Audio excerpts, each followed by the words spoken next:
They thought it was just another small-town bar nestled in the backwoods of Tennessee, its rustic facade blending seamlessly with the rolling Appalachian foothills. They saw an attractive woman tending bar alone on a quiet Wednesday evening. Her father's old pickup parked outside, and figured they'd found another easy target for their reign of terror across 3 counties. What the Red Iron Outlaws didn't realize was that Michael Harrison wasn't just another retired mountain man. He was a decorated Green Beret with 18 years of unconventional warfare experience, who trained resistance fighters across 4 continents. Before we dive deeper into this story of justice and retribution, tell us where you're watching from, and if this resonates with you, make sure you're subscribed, because tomorrow's story will leave you absolutely speechless. The Tennessee twilight painted long shadows across the gravel parking lot of the Mountain Pine Tavern, its weathered wooden walls telling stories of decades gone by. Rachel Harrison moved with practiced grace behind the ancient oak bar, her honey-blonde hair tied back practically as she served the evening regulars. At 28, she carried herself with the quiet confidence of someone who'd grown up in these mountains, understanding their rhythms and unwritten rules. Through the tavern's windows, the misty Appalachian peaks stretched endlessly, their ancient silhouettes broken only by the winding ribbon of Route 27 and the scattered vehicles that dotted the establishment's worn parking lot. Michael Harrison sat at his usual corner table, seemingly absorbed in his crossword puzzle, but missing nothing. 18 years of Special Forces operations had taught him to maintain complete situational awareness while appearing utterly at ease.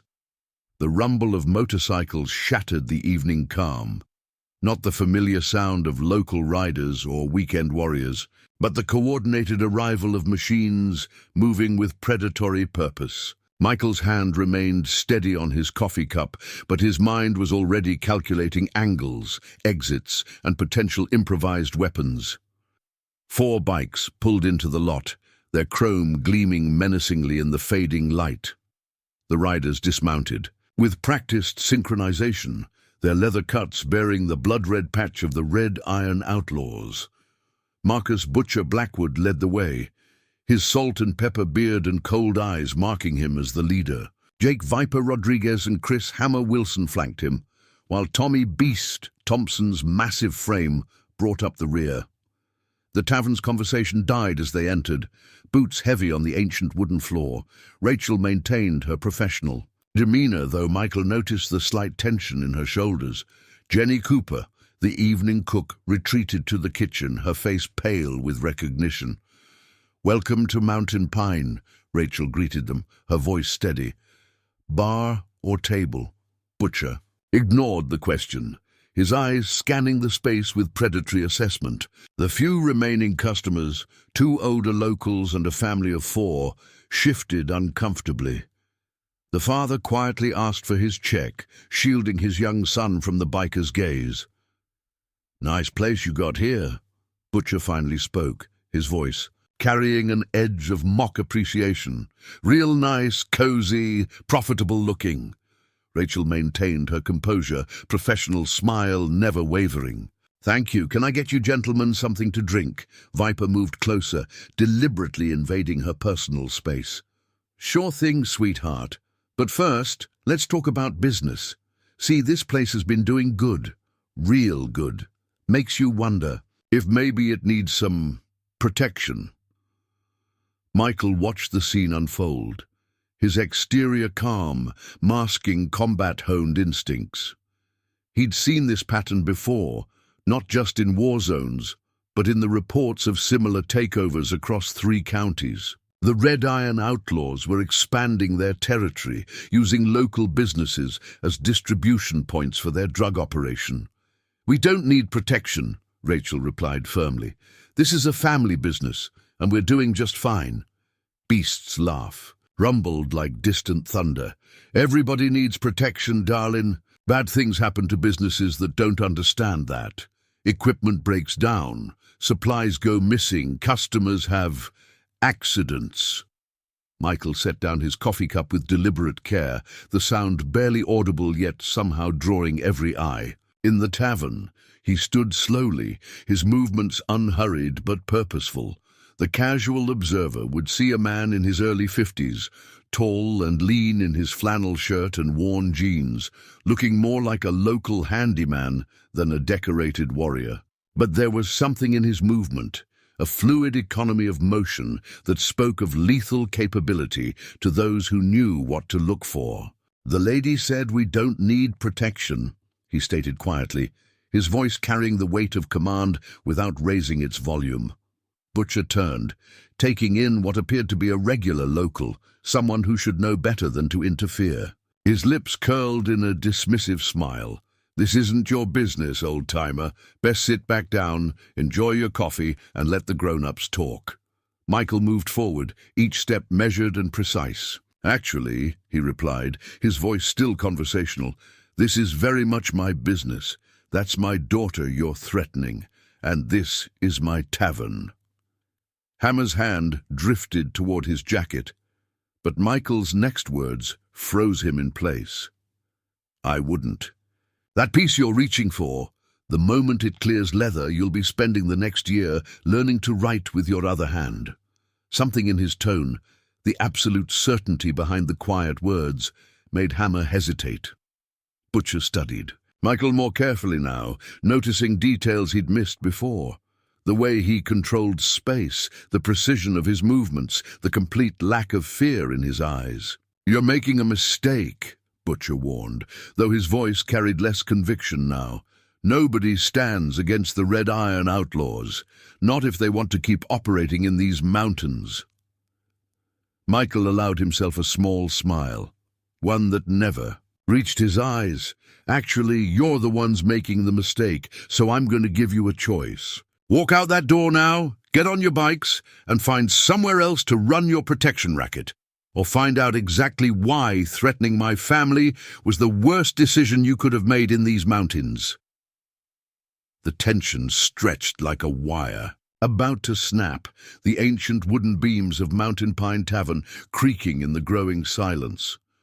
Through the windows, the last rays of sunlight painted the Appalachian landscape in shades of blood and amber. In the distance, thunder rolled through the mountains, promising an approaching storm. Neither side moved, each waiting for the other to make the first mistake. Beast moved first, his massive frame covering the distance to Michael with surprising speed. But where others saw a middle-aged local about to be overwhelmed, Rachel saw something else entirely, her father's subtle weight shift.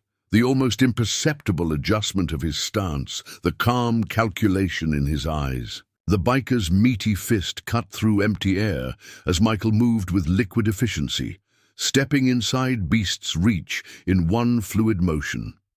A precise strike to the solar plexus, followed by a sophisticated joint manipulation that sent the larger man stumbling into a table, gasping for air. "That's one," Michael said quietly, resuming his relaxed posture. "Would anyone else like to make a poor decision?" Hammer's hand had returned to his jacket, but Butcher held up a restraining finger.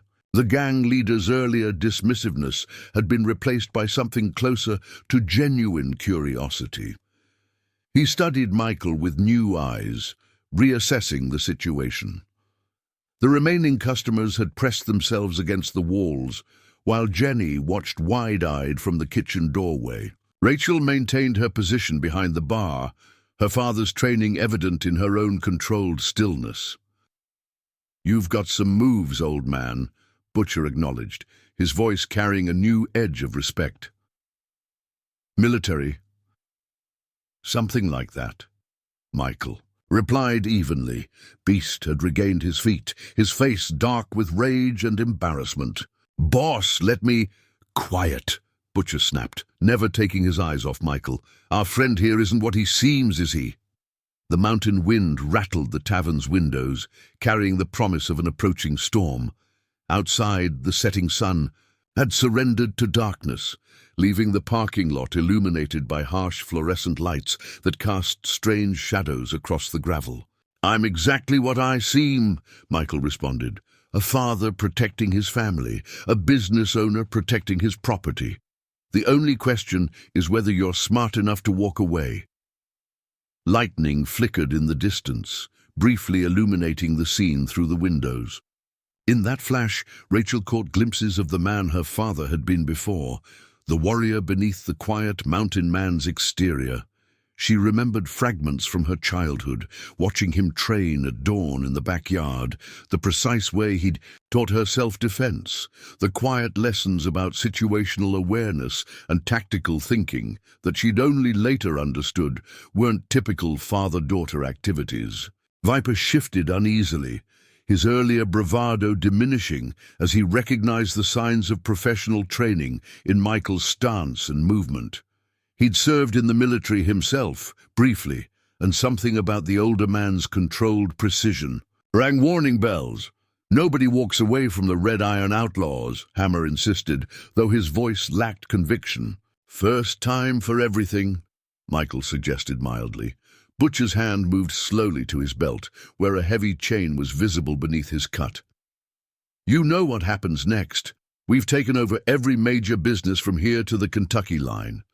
You think one man, no matter how skilled, can stand against all of us?" "You're assuming I'm alone," Michael replied, his voice remaining conversational but carrying something in its tone that made even Beast shift uneasily. The tavern had fallen completely silent, the only sound the rumble of thunder and the hum of fluorescent lights. Every eye was fixed on the confrontation unfolding in the center of the room, watching two predators circle each other with deadly intent. "Look around," Butcher gestured expansively. "Your customers are terrified. The local cops are in our pocket. Nobody's coming to help you." Rachel watched her father's face, seeing the slight smile that touched his lips. It was an expression she recognized from childhood lessons, the look he got just before teaching an important truth.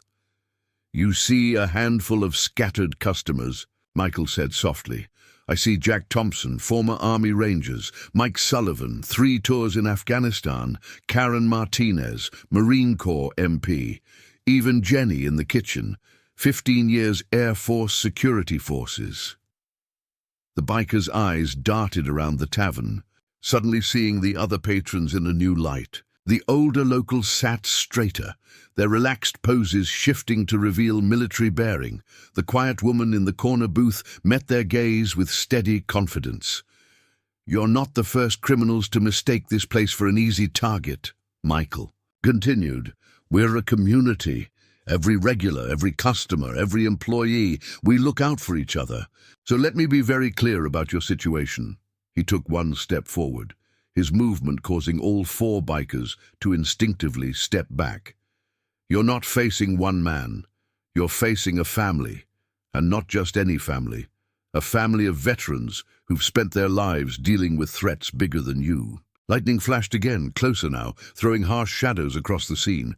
In that stark illumination, something changed in Butcher's expression, the first flicker of genuine uncertainty.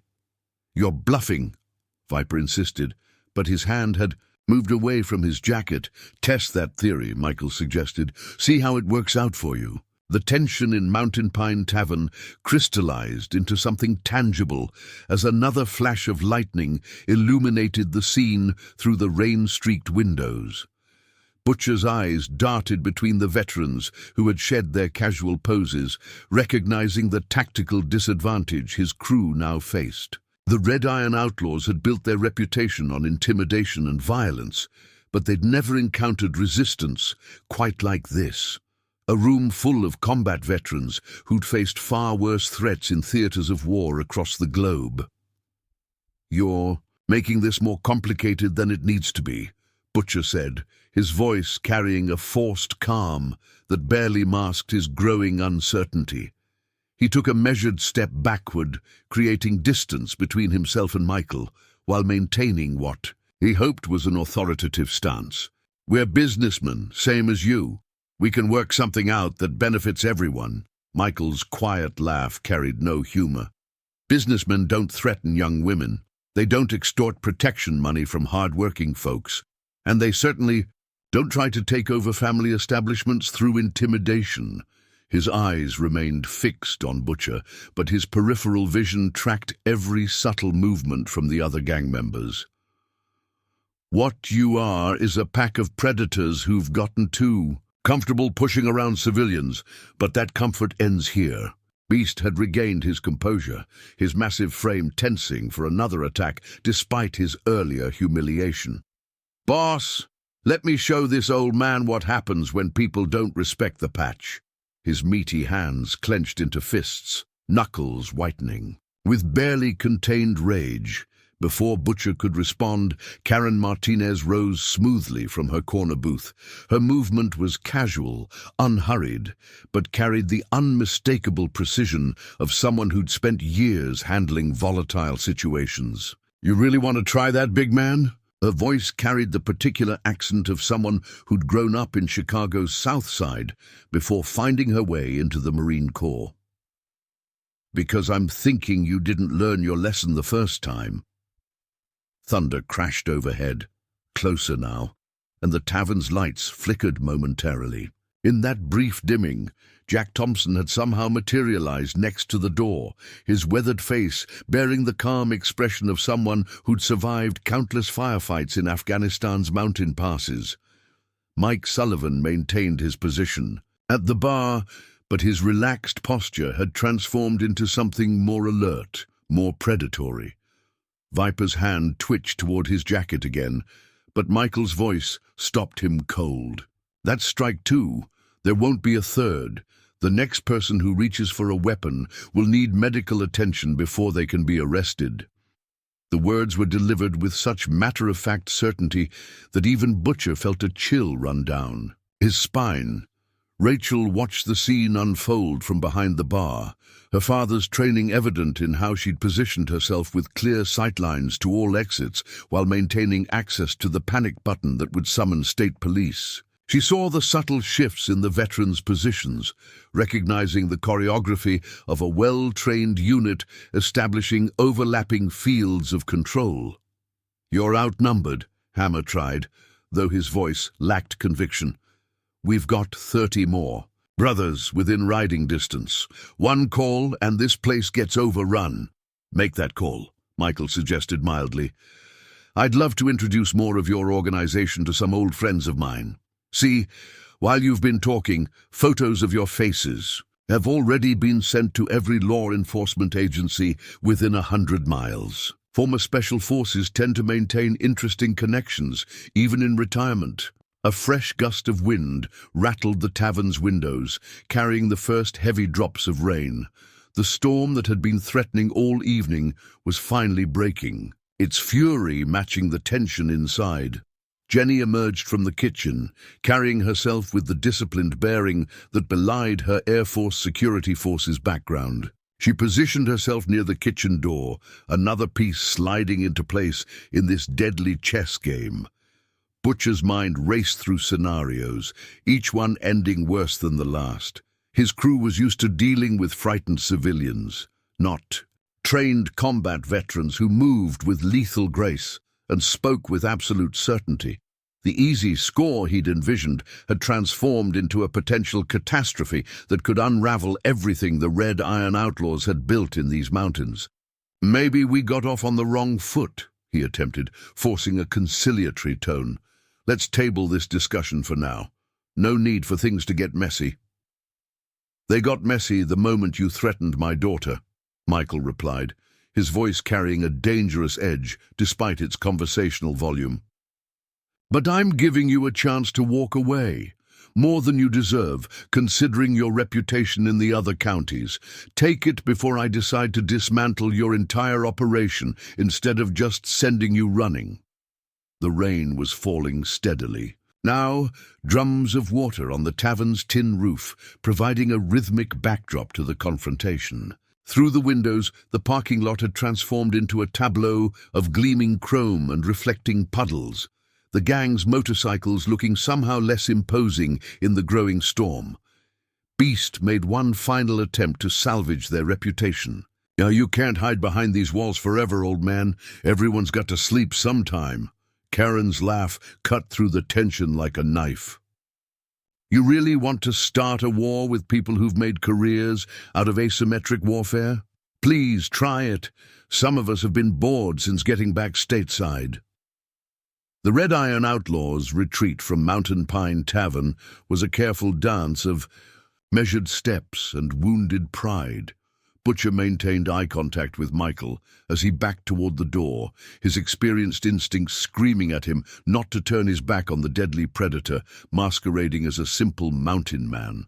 The rest of his crew followed suit, their earlier bravado replaced by wary recognition of the lethal capacity that surrounded them. Rain drummed against the gravel parking lot as they emerged into the Tennessee night, the storm having fully arrived with theatrical timing. Lightning split the sky, illuminating the scene in stark bursts that transformed the bikers' chrome into momentary mirrors. The thunder that followed seemed to mock their withdrawal, its rolling growl reminiscent of the motorcycles that had arrived with such menacing purpose less than an hour before. Inside the tavern, Michael maintained his position until the last. Echoes of the departing bikes had faded into the storm. Only then did his posture shift slightly, though his vigilance never wavered. Rachel moved from behind the bar to stand beside him, their shared DNA evident in the way they both unconsciously positioned themselves with clear sightlines to all entrances. "You know this isn't over," Rachel said quietly, her voice carrying the weight of someone who'd grown up understanding the realities of conflict. She'd spent her childhood watching her father train resistance fighters and had absorbed more tactical knowledge than most military academy graduates. Michael's slight nod acknowledged the truth in her words. "They'll be back. Men like that can't afford to let a challenge go unanswered. Their entire operation depends on maintaining the illusion of invincibility." His eyes swept the room, taking in the veterans who had seamlessly transformed from casual customers into a coordinated defensive unit. But they'll be more cautious now. They know they're not dealing with ordinary civilians anymore. Karen Martinez approached from her corner booth, her movements carrying the fluid grace of someone who'd spent years in combat zones. "We should expect reconnaissance first," she observed, falling naturally into tactical analysis. "They'll want to understand what they're really up against before committing to a direct confrontation." "Already on it," Jack Thompson called from his position near the door. He'd pulled out a phone and was rapidly typing. "I've got contacts in 3 counties who monitor biker activity. They'll let us know the moment the Red Iron starts mobilizing resources." The storm outside intensified, rain now falling in sheets that transformed the windows into flowing curtains of water. Jenny emerged from the kitchen, carrying a fresh pot of coffee with the same precision she'd once used to handle security operations. "In Baghdad, we should use this time to prepare," she suggested, beginning to refill cups with practiced efficiency.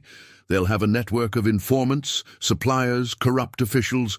We need to map it all out." Michael accepted a fresh cup of coffee, his movements economical and controlled.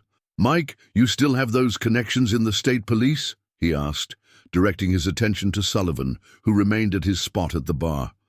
"Better than that," Sullivan replied, a grim smile playing at the corners of his mouth. "Got a cousin in the FBI's organized crime division.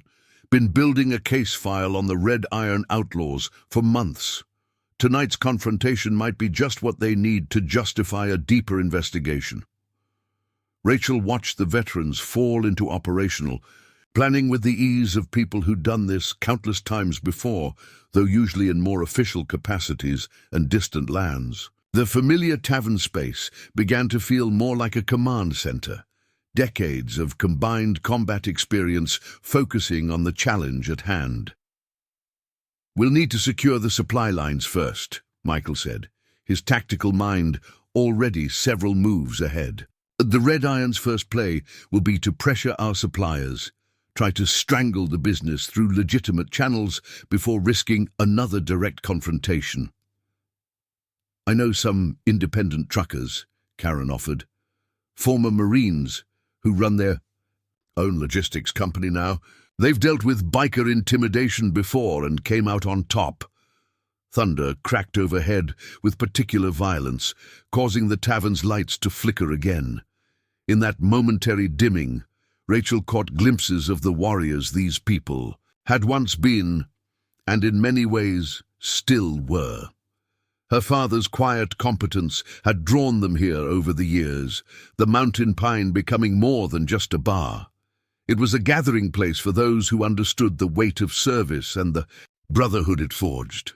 "We should consider reaching out to the other businesses they've terrorized," Jenny suggested, her voice carrying the strategic thinking that had served her well in the Air Force. "There's strength in numbers, and I'd bet we're not the only ones who've been looking for a chance to stand up to these thugs." Michael nodded slowly, his expression thoughtful. "Good idea, but carefully. We need to identify which owners we can trust." The Red Irons had years to build their network of informants. One wrong word to the wrong person could trigger a response before we're fully prepared. The rain's intensity began to diminish, the storm moving eastward across the mountains. But everyone in the tavern knew that this was merely the eye of a different kind of storm, one that would test their skills, their resolve, and their bonds in ways they hadn't experienced since leaving active duty. Dawn broke over the Appalachian mountains with deceptive serenity, painting the misty peaks in shades of rose and gold. Michael Harrison stood on the tavern's back deck, a steaming cup of coffee in his weathered hands, as he surveyed the landscape with the practiced eye of someone who'd spent years reading terrain for tactical advantages. The storm had passed during the night, leaving behind a world washed clean and glistening with promise, but he knew better than to trust such peaceful appearances. The sound of tires on gravel drew his attention to the delivery entrance, where a battered pickup truck was pulling in. He recognized the driver, Tom Reeves, former Delta Force operator turned private security consultant. They'd run missions together in places that didn't officially exist, and the fact that he'd shown up unannounced spoke volumes about the situation's gravity. "Bit early for a social call," Michael commented as Tom approached, noting how his old friend still moved with the fluid awareness of an operator, despite the civilian clothes and graying temples. "Figured you could use these," Tom replied, lowering the truck's tailgate to reveal several cases of sophisticated surveillance equipment. "Had them gathering dust in my workshop. Thought they might find better use here." Michael set down his coffee and moved to help unload, his movements precise and economical. "The cavalry's already gathering, I see." "Word travels fast in our circles," Tom acknowledged, handling a case of thermal imaging cameras with practiced care. "Especially when someone finally decides to stand up to the Red Iron Outlaws. You've kicked the hornet's nest, my friend." The back door opened, and Rachel emerged with fresh coffee for their visitor. She'd clearly been up for hours, probably running inventory and making preparations of her own. "Uncle Tom," she greeted warmly, though her eyes immediately went to the equipment they were unloading. "I see you got Dad's message." "Didn't need one," Tom replied, accepting the coffee with a grateful nod. "The moment I heard about last night's confrontation, I knew Michael would be preparing for what comes next. Figured I'd save him the phone call." They moved the equipment inside through the kitchen entrance, where Jenny was already preparing for the day's service. The kitchen itself had undergone subtle changes overnight, the layout slightly altered to provide better defensive positions, heavy equipment positioned to create natural barriers if needed. Michael noted with approval that she'd also installed additional security cameras in the blind spots, Karen called. Jenny informed them as they passed through. "She's activated her old network from the core. We've got eyes on 3 Red Iron clubhouses within 50 miles. They're definitely mobilizing, but carefully, trying not to draw attention." Michael nodded, unsurprised. "They'll want to maintain deniability while they gather intelligence and resources. Tom, can you get these cameras networked into our existing security system?" "Already planned for it," Tom confirmed, setting down the last case and pulling out a laptop. "I've got a secure server set up that can handle the feeds, military-grade encryption, completely separate from any network they might be able to compromise."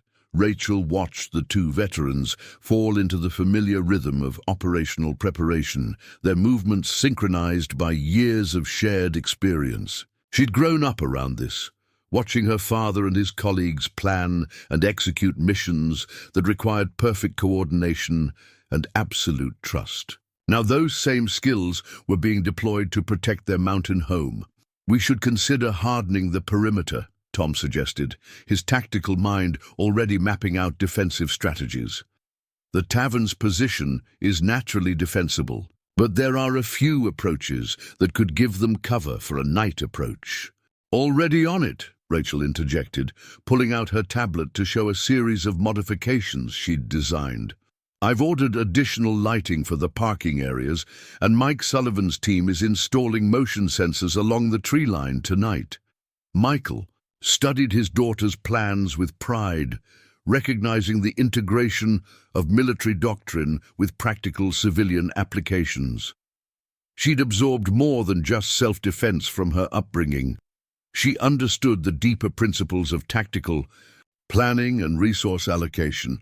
"Good work," he approved, then turned to Tom. "What's your read on their likely timeline?" Tom's expression grew serious as he began unpacking the surveillance equipment. "Based on what I've heard, they're calling in favors from chapters in 3 states, building up a force that they think can overwhelm any resistance. But that takes time, especially if they're trying to stay under law enforcement's radar. They'll test our defenses first," Michael predicted, helping to position a thermal camera with a clear view of the approach road. "Probe for weaknesses. Try to get a sense of our real capabilities. Let them," Tom replied with a grim smile. "Each probe gives us more intelligence about their patterns and procedures. By the time they're ready for a serious move, we'll know their playbook better." Then they do. The morning sun had climbed higher, its rays now streaming through the tavern's windows and glinting off the newly installed security equipment. The peaceful mountain setting seemed at odds with the military hardware being deployed, but Michael knew that maintaining peace often required being prepared for war. 3 days after the initial confrontation, Mountain Pine Tavern had transformed into something that would have been unrecognizable to casual observers, though its weathered exterior maintained the same rustic charm that had characterized it for decades. Behind the carefully preserved facade, however, a sophisticated defense network hummed with quiet efficiency. Tom's surveillance equipment now provided comprehensive coverage of every approach, while tactical communications gear occupied what had once been a storage closet in Michael's office. Rachel stood at the bar, wiping glasses with practiced motions, while maintaining awareness of the multiple security feeds displayed on carefully positioned monitors. The evening crowd was lighter than usual. Word had spread about the confrontation with the Red Iron Outlaws, and some regular customers had decided to stay away until things settled down. But the veterans who formed the tavern's core community remained, their presence more purposeful now than ever. The door chimed and Mike Sullivan entered, shaking off the mountain mist that had settled over the valley as evening approached. His expression carried the weight of significant news as he made his way directly to where Michael sat at his usual corner table. "They're making moves," Sullivan reported without preamble, sliding into the chair opposite Michael. "My contact in the state police just called. Red Iron's been pulling members from chapters as far as Georgia and West Virginia. At least 40 riders spotted heading this way in the last 24 hours. Michael nodded slowly, processing the information, with the calm deliberation that had kept him alive through countless combat operations. "Expected. They can't afford to let our challenge go unanswered. It would undermine their authority across the entire region. Karen's surveillance pick up any unusual activity at their local clubhouse?"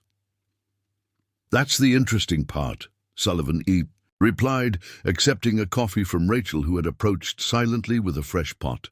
Place has been dead quiet, too quiet. But there's been heavy traffic at that abandoned lumber mill off Route 27. Looks like they're using it as a staging area, trying to keep their main compound clean in case law enforcement starts paying attention. A flash of movement on one of the security monitors caught Rachel's eye. She moved closer to the screen, studying the thermal image of someone moving through the trees at the edge of the property. "We've got company," she announced calmly. "Single observer, northwestern perimeter." Michael glanced at the feed, his expression unchanging. "Let them look. Tom's countermeasures are in place?" Rachel nodded. "Camera feeds are on a rotating false loop. They'll see exactly what we want them to see, just enough security to look cautious, but nothing that reveals our real capabilities." The tavern's door chimed again, admitting Karen Martinez and Jack Thompson. They moved with the coordinated awareness of people who'd worked together in high-stress situations before, automatically taking positions that gave them clear views of all entries and exits. "Recon team pulled back," Karen reported, her voice pitched low enough that only their immediate group could hear. "2 men, professionals, not their usual muscle. They're taking this seriously." "Good," Michael replied, surprising those who didn't know him well enough to understand his thinking. The more seriously they take us, the more likely they are to make mistakes. Professionals get cautious, start overthinking, creates opportunities. Jack Thompson pulled out his phone, checking a series of messages. "We've got confirmation on their outside help. 3 chapters sending support, including some heavy hitters from their enforcement arm. They're trying to stack the odds." "Let them," Michael said with quiet confidence. "The more resources they commit, the bigger the target they present.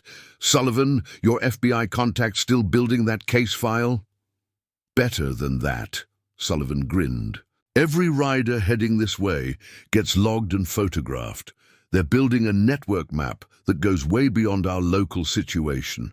Bureau's seeing this as an opportunity to crack open their entire regional operation." Rachel moved back behind the bar as a small group of locals entered, maintaining the tavern's appearance of normal operation. But her movements were precise, calculated, every position offering both cover and clear fields of fire if things went wrong.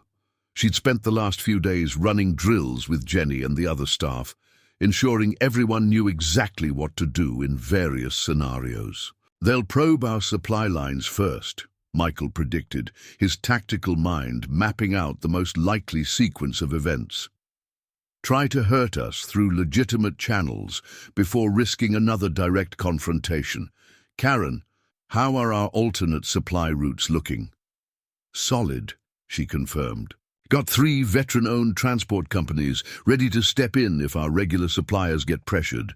Plus, that network of independent farmers you've been building relationships with for years. They're all in.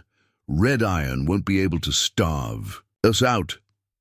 The evening deepened outside, the mountain mist thickening into a light rain that painted halos around the newly installed security lights.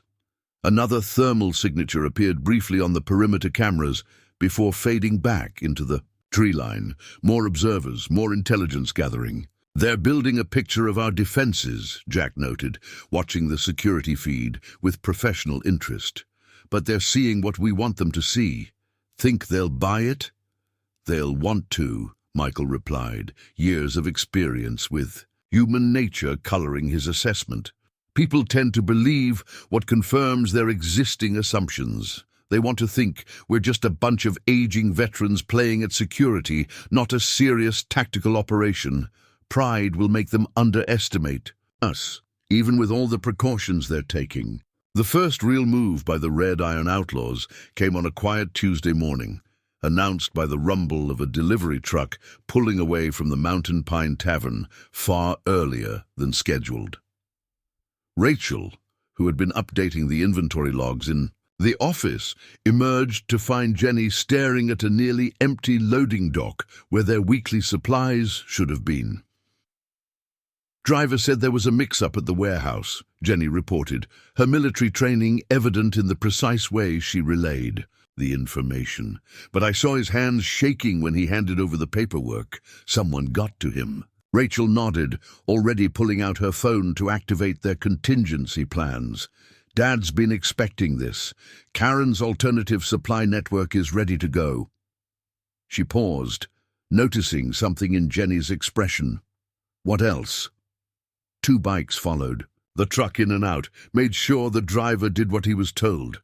They're not even trying to be subtle anymore. Inside the tavern's office, Michael was already on the phone with his network of contacts, his voice carrying the calm authority that had commanded Special Forces teams across 4 continents. Time to implement Protocol 3, he said simply, knowing the veterans he'd positioned throughout the region would understand the significance. The response was immediate and comprehensive. Within hours, 3 separate veteran-owned transport companies had rerouted their schedules to include the Mountain Pine Tavern. Local farmers, many of them former military themselves, began arriving with fresh produce and supplies. What the Red Iron Outlaws had intended as a show of force instead demonstrated the strength of the community Michael had built. But the gang's pressure campaign was just beginning. By afternoon, the tavern's phone was ringing with a series of anonymous complaints to various regulatory agencies. Health inspectors, fire marshals, and licensing officials all suddenly found urgent reasons to visit the establishment. They're trying to bury us in red tape, Sullivan observed from his position at the bar, watching as yet another official vehicle pulled into the parking lot. Classic intimidation tactic. Michael's quiet smile carried a hint of satisfaction that puzzled the county inspector who had just entered. Actually, they're doing exactly what we hoped they would. He turned to address the newest arrival. Agent Roberts, I believe, from the FBI's Regulatory Compliance Division? The inspector's professional mask cracked slightly, revealing surprise that his cover had been blown so quickly. How did you... I made some calls last week, Michael explained, his voice pitched low enough that other customers couldn't hear. Suggested that when the Red Iron Outlaws started pressuring local officials to harass us, it might present an opportunity to document their methods. Every false complaint, every pressured inspector, every corrupted official adds another layer to your RICO case. The afternoon wore on, bringing more attempts at intimidation. A group of rough-looking men visited local suppliers, suggesting that doing business with the Mountain Pine Tavern might be unhealthy. They found themselves quietly photographed by Karen's network of veterans, their movements and affiliations documented for federal investigators. 2 local banks suddenly discovered irregularities in the tavern's accounts, freezing their assets. A pending review. Mike Sullivan's contacts in financial crimes were already preparing subpoenas, tracking the pressure back to its source. They're following their usual playbook, Tom observed that evening, studying the pattern of activity on their security feeds. But they're not used to targets that prepared for every contingency. Each move they make just strengthens the case against them. Rachel watched another suspicious vehicle cruise slowly past the tavern, its occupants obviously conducting surveillance. They're getting frustrated. These tactics usually work quickly. Most businesses can't handle having their supplies cut off and their accounts frozen. Frustration leads to mistakes, Michael noted, his expression thoughtful as he studied the latest intelligence reports from their network. They're used to being the ones who can operate in the shadows, using legitimate businesses as cover for their real activities. Now they're facing opponents who learned counterinsurgency operations in some of the toughest environments on Earth. The tavern's evening crowd was picking up, including several new faces that Michael's trained eye immediately identified as undercover law enforcement. The Red Iron's pressure campaign had attracted exactly the kind of attention they couldn't afford, but their reputation wouldn't let them back down.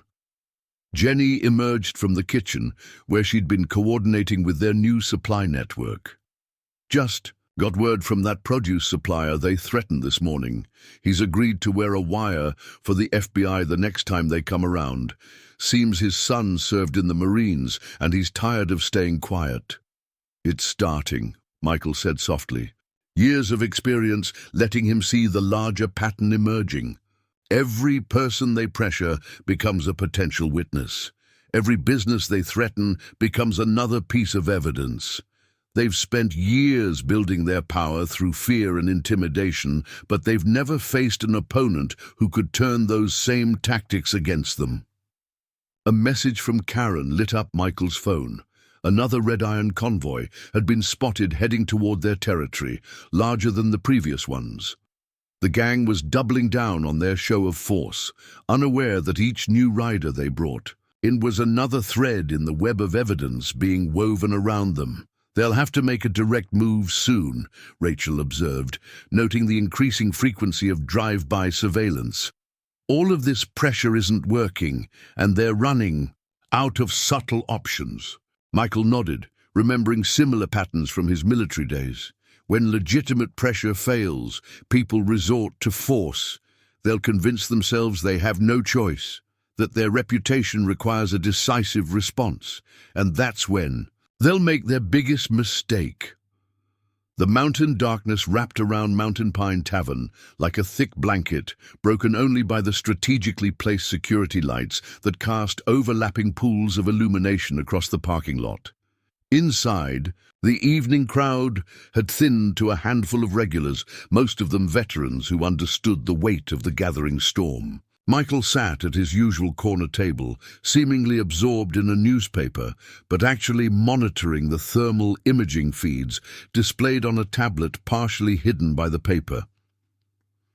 The first sign of trouble came at exactly 2:17 a.m. when one of Tom's perimeter sensors registered movement in the tree line beyond the parking lot. Michael's trained eye caught the heat signatures of multiple figures moving with attempted stealth through the undergrowth.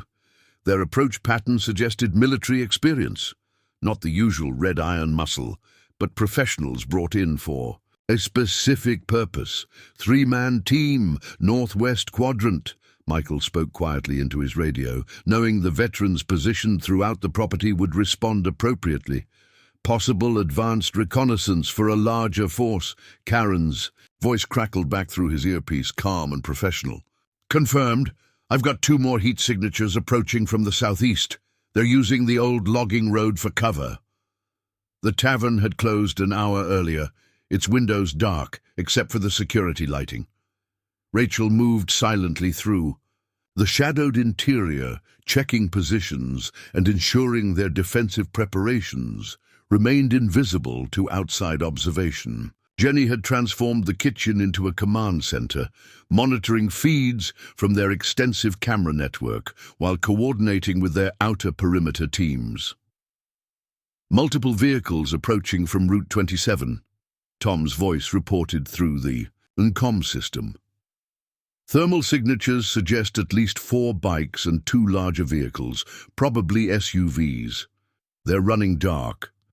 Michael allowed himself a grim smile. The Red Iron Outlaws were finally making their move, but not in the way they'd expected. This wasn't the overwhelming show of force their reputation demanded. This was a covert operation, designed to strike hard and fade away before authorities could respond. They're trying to be subtle, Rachel observed, her voice carrying the tactical understanding she'd inherited from her father. No big gang presence, no obvious connection to the Red Iron. If something goes wrong, they can deny involvement. Smart, Michael acknowledged, but predictable. Sullivan's FBI contact?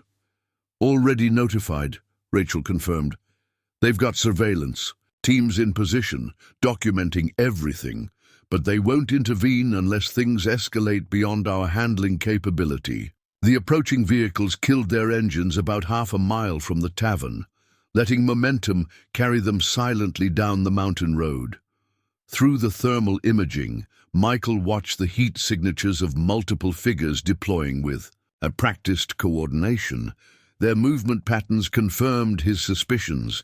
These weren't ordinary gang members, but professional mercenaries, probably former military contractors hired specifically for this operation. "I count 12 tangos," Karen reported from her observation post. "They're carrying long guns, probably suppressed, based on their approach pattern. These guys are equipped for a serious operation." Michael's mind rapidly processed the tactical situation, years of Special Forces experience, allowing him to see the pattern in their approach. "They're planning to hit us from multiple angles, overwhelm any security before we can raise the alarm. Classic shock and awe tactics." He paused, noting the positioning of their own forces. Too bad they don't know they're walking into a prepared defense operated by people who invented those tactics. The tavern's exterior remained peaceful, giving no indication of the sophisticated surveillance and defense systems tracking every movement in the surrounding darkness. Tom's countermeasures had been carefully calibrated to appear as nothing more than standard security cameras and motion-activated lights. Nothing that would suggest the presence of military-grade thermal imaging and motion sensors.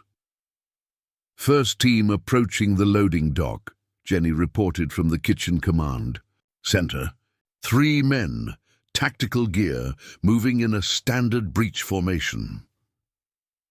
Michael watched through the thermal feeds as the attackers moved into position. Their technique was professional, suggesting extensive training and experience. They were good, but they were operating on faulty intelligence, unaware that their every movement was being monitored and recorded. "Let them get closer," Michael instructed over the comm system. "We want this documented properly. Sullivan, is your FBI team getting clean footage?" "Crystal clear," Sullivan's voice confirmed. "They're building a beautiful case. Every one of these guys will be identifiable." The attack team reached the loading dock, their movements precise and coordinated. Through the thermal imaging, Michael could see them preparing breaching charges. They weren't planning to simply vandalize the tavern.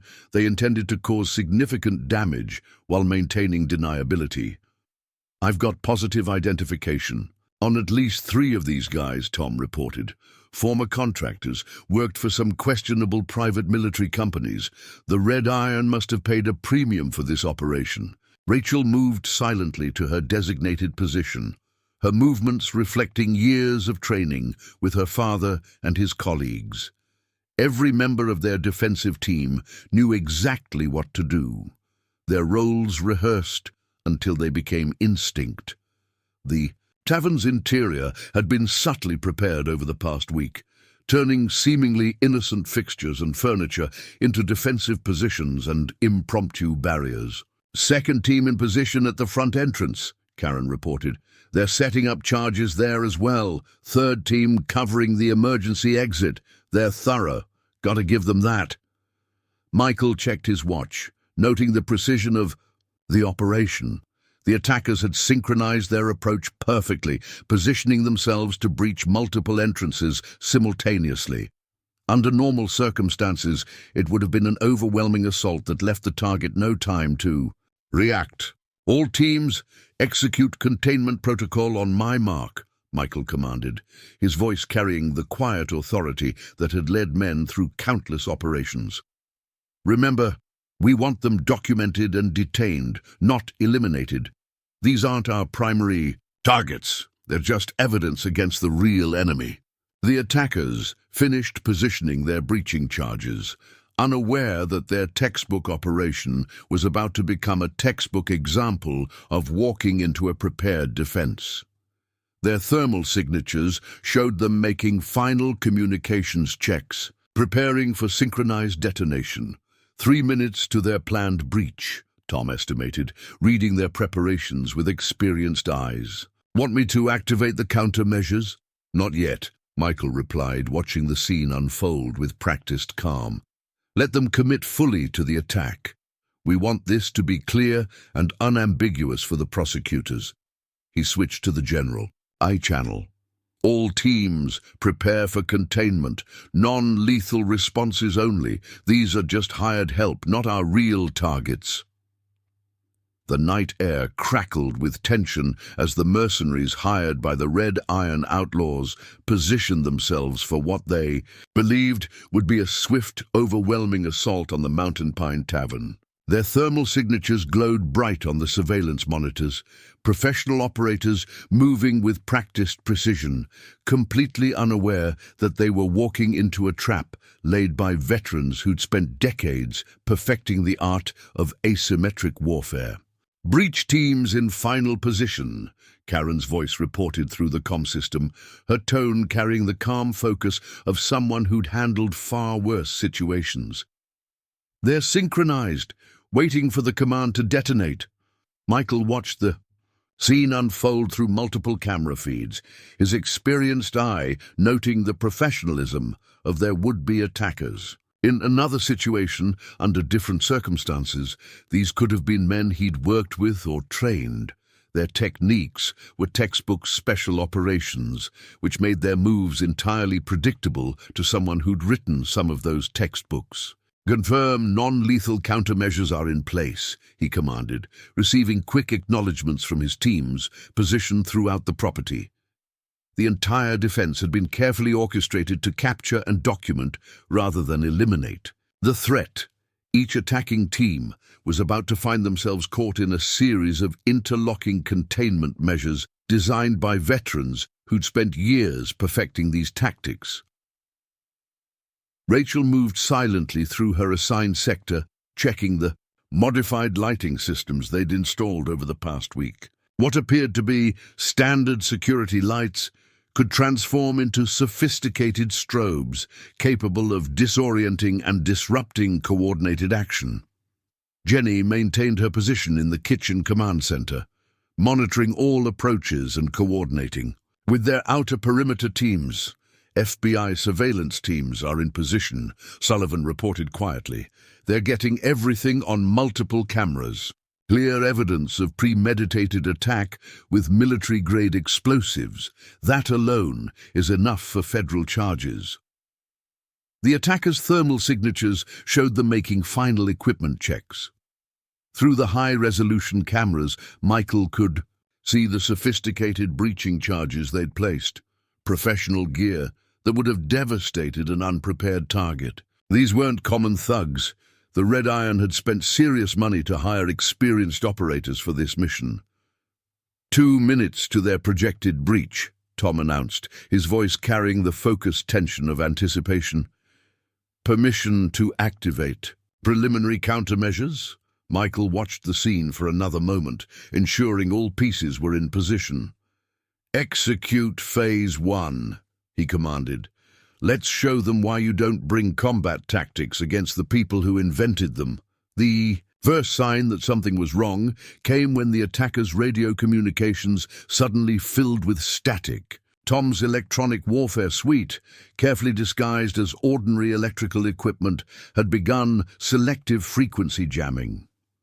The mercenaries' hand signals showed their professional training, immediately adapting to communications loss, maintaining their synchronized positioning. "They're good," Karen observed from her position, already shifting to backup protocols. "These aren't amateurs." "No," Michael agreed, "they're professionals, which means they'll follow their training instead of adapting to the unexpected. Start the thermal masking." The tavern's newly installed climate control system kicked in, flooding the building's exterior, with carefully regulated heat patterns that played havoc with the attackers' thermal imaging equipment. Michael watched through their own superior sensors as the mercenaries struggled to maintain tactical awareness, their frustrated hand signals showing growing uncertainty. "Phase 2, Michael commanded as the attackers reached their final breach. Positions. Multiple systems activated simultaneously. Underground speakers began emitting infrasound frequencies designed to create disorientation and unease, while hidden electromagnetic pulse generators targeted specific areas to disrupt electronic detonators. The mercenaries realized something was wrong, but their training worked against them. Instead of retreating to reassess, they pushed forward, more aggressively, determined to complete their mission before whatever was interfering with their equipment could escalate. "They're committing," Rachel reported from her observation post. All teams in position for containment. Michael allowed himself a grim smile. Execute Phase 3. The tavern's exterior lighting transformed instantly, multiple arrays of strobing, LEDs creating disorienting patterns specifically designed to break up coordinated action. Simultaneously, hidden speakers began broadcasting a carefully crafted mix of conflicting sound frequencies, the combination of audio and visual disruption, making coordinated movement nearly impossible. The attackers' professional discipline began to crack. Their thermal signatures showed them struggling to maintain formation as the multisensory assault overwhelmed their tactical planning.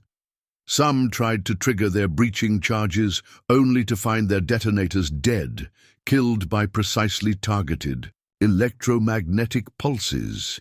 West team breaking formation, Karen reported with professional satisfaction. They're falling back to secondary positions, but their coordination is shot. East team attempting to rally, Tom added, but they're struggling with the strobes. Night vision equipment is working against them now. Michael watched the chaos unfold through their command center displays, noting how the mercenaries' training actually made them more vulnerable to the sophisticated countermeasures. They kept trying to follow their operational protocols instead of adapting to the unprecedented situation. All teams execute final containment, he commanded. Hidden panels in the tavern's exterior walls dropped away, revealing sophisticated riot control equipment. Multiple launchers deployed, saturating the areas around each breach team with a combination of smoke and non-lethal irritants. The professional attackers found themselves caught in a carefully orchestrated trap, their attempts at coordination completely disrupted by a defensive system designed by veterans who understood exactly how special operations teams thought and moved.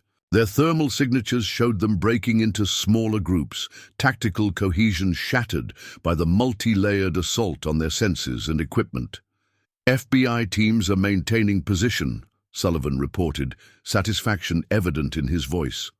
They're documenting everything. Clear evidence of attempted assault with military-grade explosives, plus positive identification of multiple mercenaries with known connections to private military companies. The attackers' final attempts at resistance crumbled as Karen's teams moved in from concealed positions, using the confusion to isolate and neutralize individual operators with precise applications of non-lethal force. The entire operation had been orchestrated to capture rather than harm, creating evidence rather than casualties. Targets being secured, Karen reported professionally. No serious injuries, multiple subjects in custody. They're not going to enjoy explaining to their employers how they got outmaneuvered this badly. Rachel moved to join her father at the command center, watching as the last of the attackers was secured. They really thought they were hitting an unprepared target, she observed. The Red Iron's intelligence was completely wrong. They saw what we wanted them to see, Michael replied, satisfaction evident in his tone. They expected to find a simple tavern with basic security, defended by aging veterans playing at being soldiers. Instead, they walked into a trap laid by people who spent decades perfecting these exact tactics. The FBI teams moved in to take custody of the captured mercenaries, their evidence collection teams already documenting the sophisticated breaching charges and military-grade equipment. Each piece of evidence formed another link in the chain, leading back to the Red Iron Outlaws, proving their evolution from simple motorcycle gang to sophisticated criminal enterprise. Butcher's going to have some explaining to do, Sullivan noted, reviewing the preliminary evidence logs. Hiring professional mercenaries for a covert attack using military-grade explosives, this kicks everything up to federal jurisdiction. The whole operation is compromised now. Michael nodded slowly, watching as the last of the evidence was collected and secured. They made the same mistake a lot of people make, assuming that because we're not in uniform anymore, we've forgotten what we learned wearing it. Every tactic they tried tonight, someone in this tavern helped develop or defend against. The eastern sky was beginning to lighten, the first hints of dawn painting the mountain peaks in subtle shades of grey.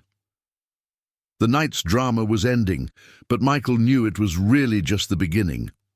The Red Iron Outlaws had committed themselves. Now, they'd tried subtlety and failed, tried force and failed even more spectacularly.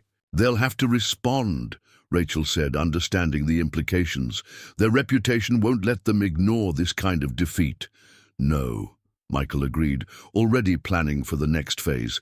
"But now they'll be angry, off balance, and that's exactly what we've been waiting for." The morning after the failed mercenary assault, Mountain Pine Tavern hummed with controlled activity. FBI evidence teams worked methodically through the parking lot, documenting every piece of military-grade equipment the attackers had abandoned in their failed operation. Michael watched from his usual corner table, noting how the federal agents moved with the same professional precision his veterans had displayed during the night's defense. "Latest intelligence update," Sullivan announced, sliding into the chair opposite Michael. His expression carried the satisfaction of a plan coming together perfectly. "The Red Iron's leadership is in complete disarray. 3 of their top lieutenants were arrested this morning. Seems they panicked when they heard about last night's disaster and made some sloppy mistakes while trying to cover their tracks." Michael nodded, unsurprised. He'd seen similar patterns during his Special Forces days, when sophisticated operations failed spectacularly. The resulting chaos often caused even experienced operators to abandon their careful protocols. "Butchers. Gone dark," Karen added, approaching with fresh coffee and the latest surveillance reports. "Our network spotted him leaving the main clubhouse at dawn, heading east with a heavy escort, but he's not running. He's gathering forces." "Of course he is," Michael replied, his voice carrying the calm certainty of someone who'd predicted exactly this response. "His entire operation depends on maintaining an image of invincibility. 2 failed attempts to deal with us, each one more embarrassing than the last. He has to respond with overwhelming force now, or his authority crumbles." Rachel moved efficiently behind the bar, maintaining the tavern's appearance of normal operation while monitoring the multiple security feeds now displayed on carefully positioned screens. The morning's regular customers had been politely turned away, leaving only the core group of veterans who understood what was coming. Tom's surveillance network picked up some interesting chatter, she reported, her movements precise and controlled as she checked inventory that might be needed later. "Red Iron chapters from 3 states are mobilizing. They're calling in every favor, every ally. Looks like they're planning to bring an army." "Good," Michael said softly, causing Sullivan to look at him sharply. "They're doing exactly what we hoped they would." Jenny emerged from the kitchen, where she'd been coordinating with their expanded network of veterans. "Just got confirmation from 3 more Special Forces teams. They're in position at the rally points we designated. Former Delta Force operators are covering the mountain passes, and we've got 2 Marine recon units monitoring the main approaches." The tavern's interior had been subtly transformed overnight, its rustic charm maintained, but now overlaying a sophisticated tactical operations center. Tom's security systems had been expanded, new sensors and cameras extending their surveillance web across miles of mountain terrain. Every approach, every potential staging area was now under constant observation. "FBI's playing their part perfectly," Sullivan added, checking messages from his federal contacts. "They're maintaining visible surveillance on known Red Iron locations, forcing them to gather forces away from their usual rally points, making them operate outside their comfort zone." Michael studied the tactical displays, his experienced eye, noting the pattern of motorcycle movements their network was tracking. Small groups of riders converging from multiple directions, all heading toward predetermined gathering points in the mountains. The Red Iron was mobilizing for war, but they were doing it exactly the way Michael had predicted they would. They'll wait for darkness, Karen observed, her tactical training evident in her analysis. Try to overwhelm us with sheer numbers, coming from multiple directions. They'll expect us to hunker down, try to defend just the tavern itself. Instead, Michael replied, allowing himself a slight smile, we'll be controlling the entire battle space. Every route they're planning to use, every staging area they think is secure. We've been preparing those locations for days. Rachel moved to join the tactical discussion, pulling up detailed maps on one of their secondary displays. Latest estimates suggest they're gathering between 70 and 100 riders, plus whatever local muscle they can intimidate into supporting them.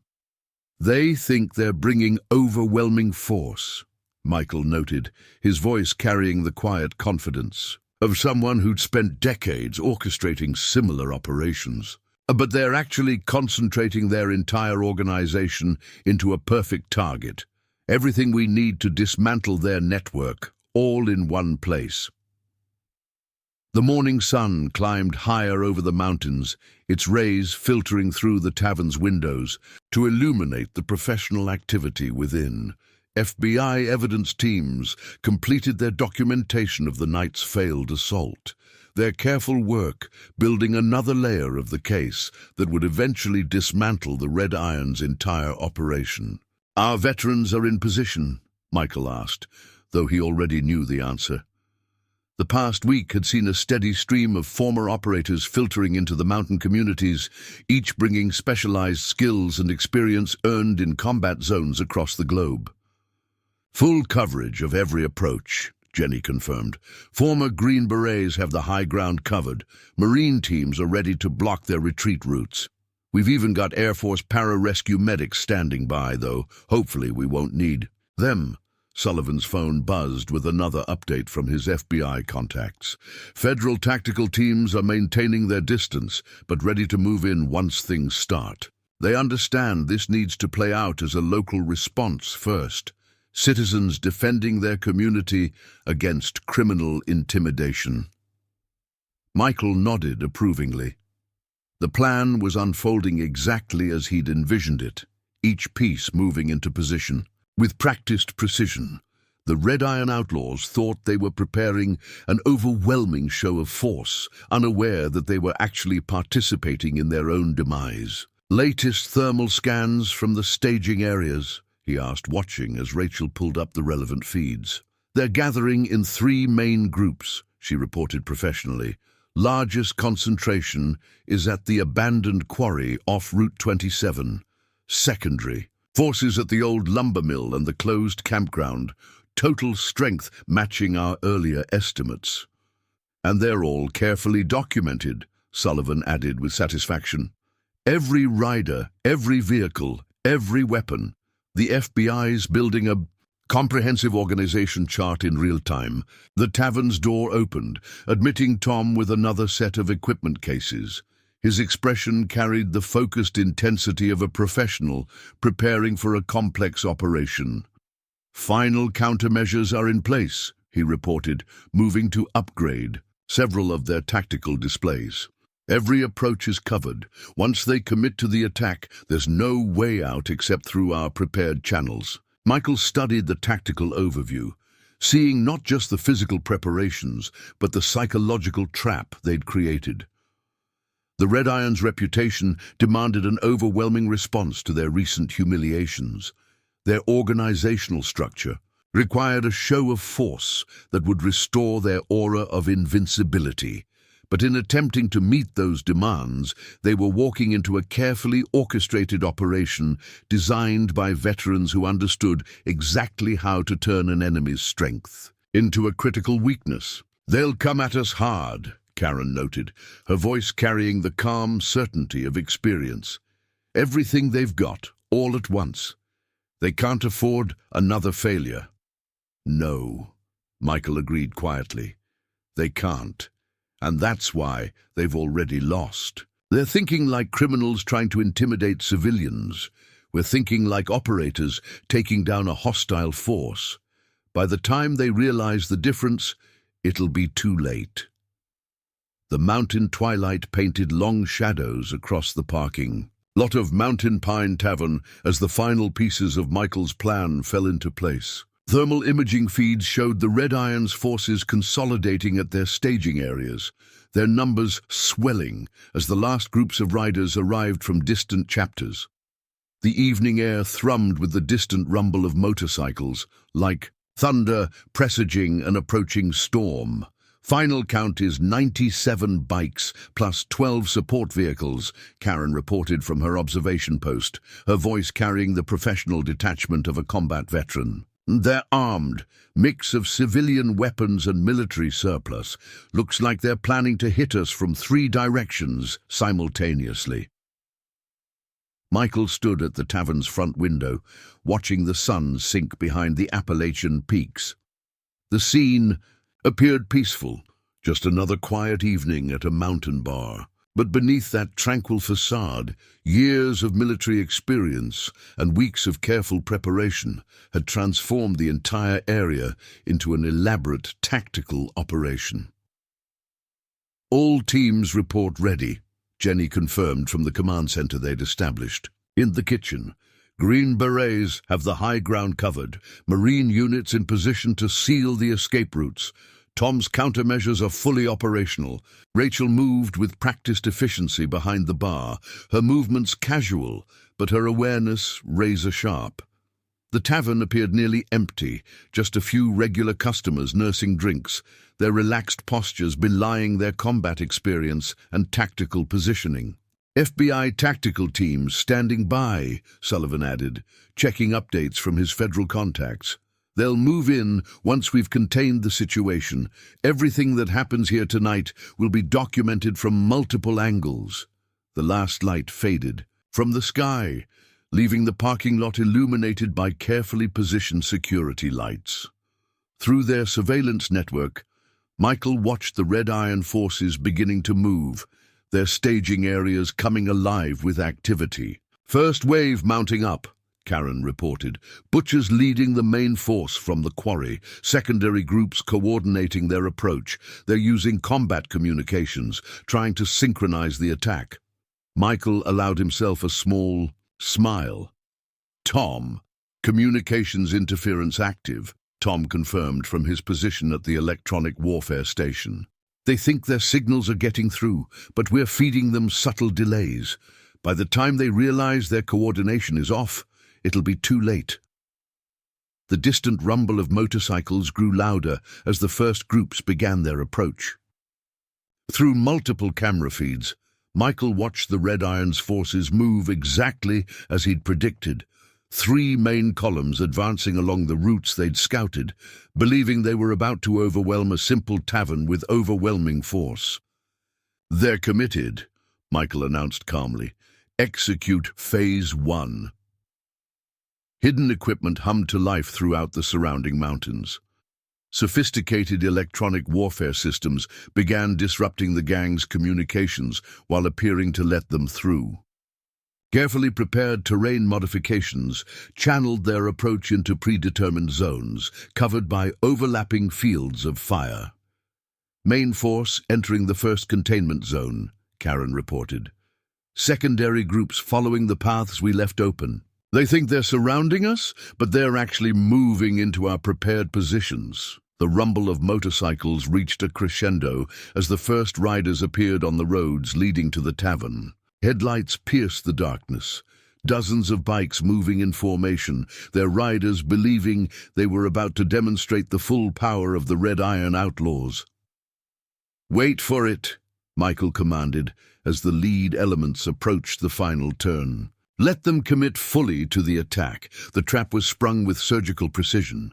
Hidden barriers deployed simultaneously across all approach routes, cutting off any possibility of retreat. Sophisticated strobes activated, their carefully calibrated patterns making coordinated movement impossible. The entire battle space transformed. In seconds, from what appeared to be an ordinary mountain road into a carefully prepared kill zone. All escape routes sealed, Jenny confirmed from the command center. FBI teams moving to secondary containment positions. We've got the entire force contained. The Red Iron's assault deteriorated into chaos as their riders struggled to maintain control on suddenly treacherous terrain. Butcher's voice crackled over their monitored communications, trying to rally his forces, but the delays introduced by Tom's electronic warfare suite made coordinated action impossible. "They're breaking formation," Karen reported with professional satisfaction. "Trying to regroup, but the terrain modifications are channeling them exactly where we want them." Michael watched through multiple feeds as the trap closed. Veterans positioned throughout the surrounding mountains began executing the containment protocol, decades of combat experience evident in their precise, coordinated actions. The Red Iron's overwhelming force had been transformed into a liability, their numbers working against them in the confined space. "Federal tactical teams are in position," Sullivan announced. "They're documenting everything. Clear evidence of attempted assault with criminal intent, organized criminal activity across state lines. This is a career case for some very happy prosecutors." The night air filled with the sound of frustrated engines and confused shouts as the Red Iron's fighters found themselves caught in a web of their own making. Every attempt to retreat led them into another prepared position. Every effort to regroup was disrupted by sophisticated countermeasures designed by veterans who'd spent careers perfecting these tactics. "Butcher's group is isolated," Rachel reported from her monitoring station. "They're cut off from the secondary forces, trapped in Containment Zone 3. Michael nodded, satisfaction evident in his expression. "Execute Phase 2. The tavern's external lighting transformed, powerful spots illuminating the trapped riders from multiple angles. Hidden speakers activated, broadcasting a carefully prepared message in Michael's calm, authoritative voice. "This is your only warning," the message announced. "You are surrounded by former Special Forces operators with clear fields of fire. Federal agents are recording everything.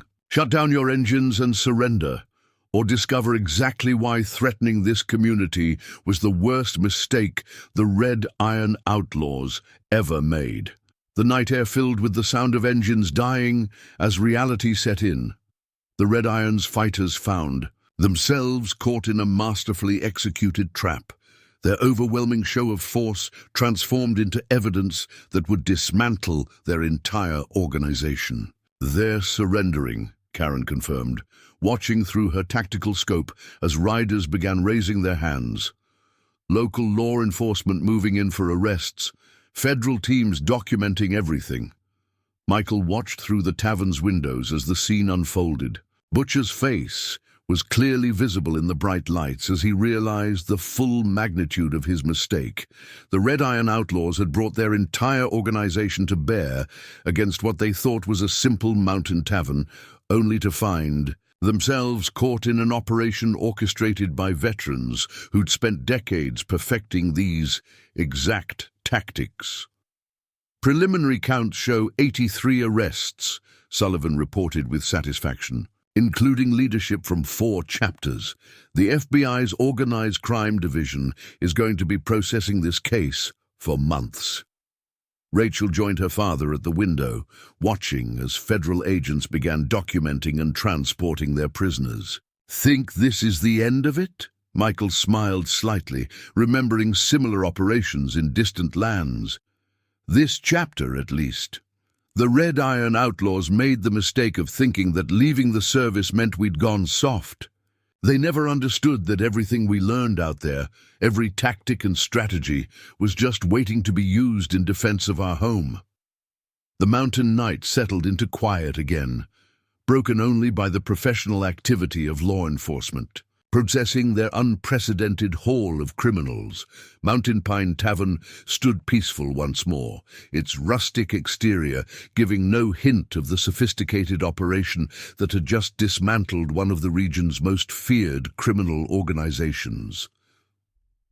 In the months that followed, Mountain Pine Tavern's reputation grew into something of a local legend. The story of how a group of veterans had outsmarted and outmaneuvered one of the most feared criminal organizations in the region became a favorite tale in bars and gatherings across 3 states. But for those who were there, the truth was even more remarkable than the stories. The Red Iron Outlaws' leadership faced federal prosecution, their entire network exposed by evidence gathered during that final confrontation. Butcher and his top lieutenants received lengthy sentences, their operation dismantled by the very people they'd mistaken for easy targets. Michael still sits at his corner table most evenings, doing his crossword puzzles and keeping his quiet. A watch. Rachel tends bar with the same graceful efficiency, though now there's an added respect in the way customers treat the establishment. The veterans who helped defend the tavern remain regular fixtures, their bonds strengthened by their shared stand against tyranny. The Mountain Pine Tavern continues to serve as more than just a bar. It's a testament to the unshakable bonds forged between those who serve, and a reminder that true strength lies not in intimidation and violence, but in community and the willingness to stand together against those who would prey upon the innocent. If this story of justice and community, standing up against intimidation, resonated with you, make sure to hit that subscribe button and join our growing family of listeners. We're dedicated to bringing you the most compelling true stories of ordinary people doing extraordinary things. Don't forget to ring that notification bell to stay updated on our latest uploads. Tomorrow's story will take us to the heart of Chicago, where a retired detective uncovers a conspiracy that goes deeper than anyone could have imagined. Share your thoughts in the comments below and let us know where you're watching from. Your support helps us continue sharing these incredible stories of courage, justice, and the triumph of the human spirit. Stay tuned, stay inspired, and remember, sometimes the most remarkable stories are happening right in your own backyard.